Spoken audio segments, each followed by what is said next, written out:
Hey y'all, I'm Carolina Tony.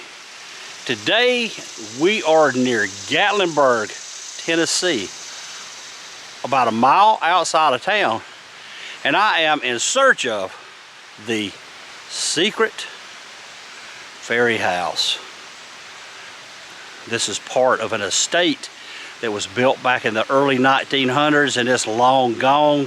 Few buildings are left, and I have read a lot about it, and it seems to be sort of hard to get to, but we have found a shortcut, and you get to come with us. We'll get on the path right after this station identification.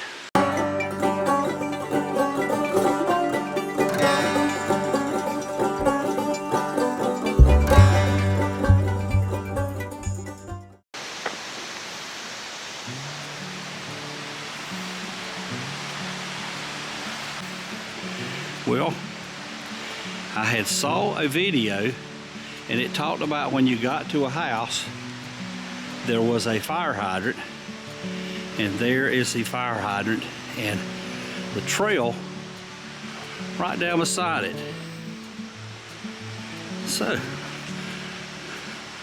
So far so good.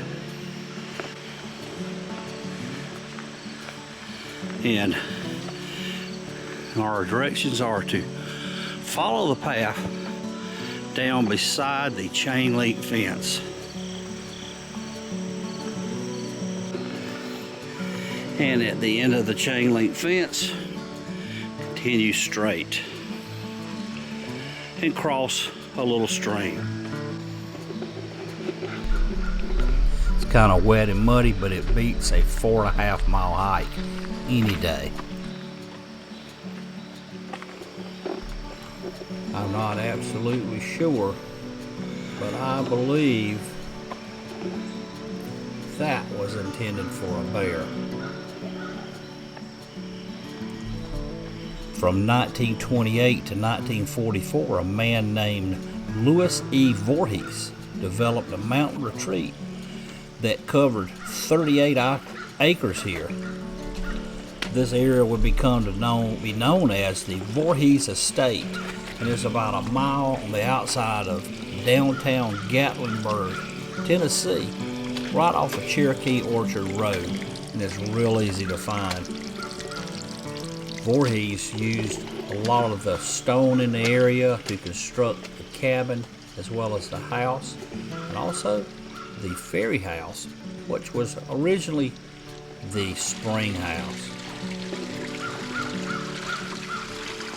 Spring houses were used in the 19th century and before to keep the water clean, as well as to put bottles of liquid or eggs, or cheese, whatever you would want to keep cool. And that fresh, cool water would keep it cool, even during the hot summer months. Voorhees constructed his estate using natural stone and logs from the area to keep that rustic feel.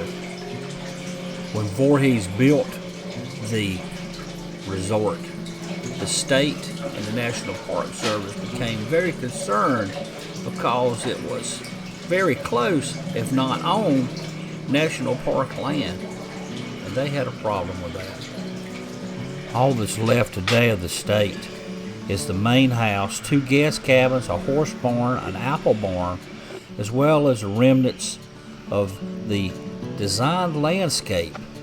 They had planted many flowers, trees, and shrubs. Over the years, the National Park Service has removed several of the buildings and some of the historic landscape plantings, and many of the features have just fallen into disrepair. But despite those changes, this is still a pretty remarkable place.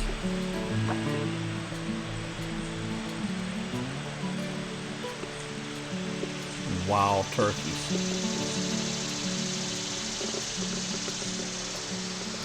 And there is one of the guest cabins. He also experimented with hydroelectric power. You can see some of the ironwork where some of that mechanical gear was attached.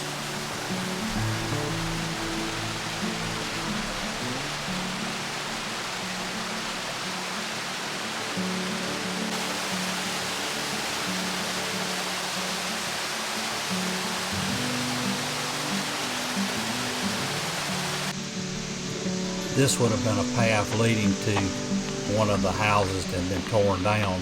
There's a science center down this path now, but a lot of the shrubbery and trees are still around, as well as these stone, the remnants of these stone walls.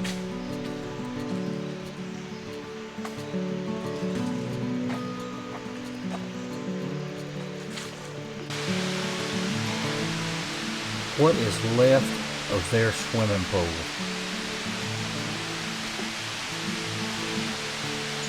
The pool would have been right there. Not too many people know this, but here's a photograph of it from around 1944.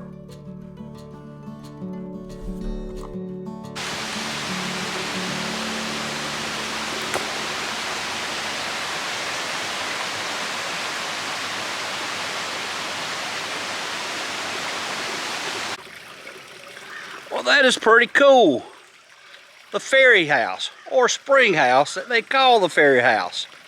I have read about this place for years, and I wasn't really interested in hiking 4.5 miles to get here, but today we found a shortcut. Well, I hope you've enjoyed this video. If you did, be sure to share it with your family and friends. Until next time, y'all have a good day.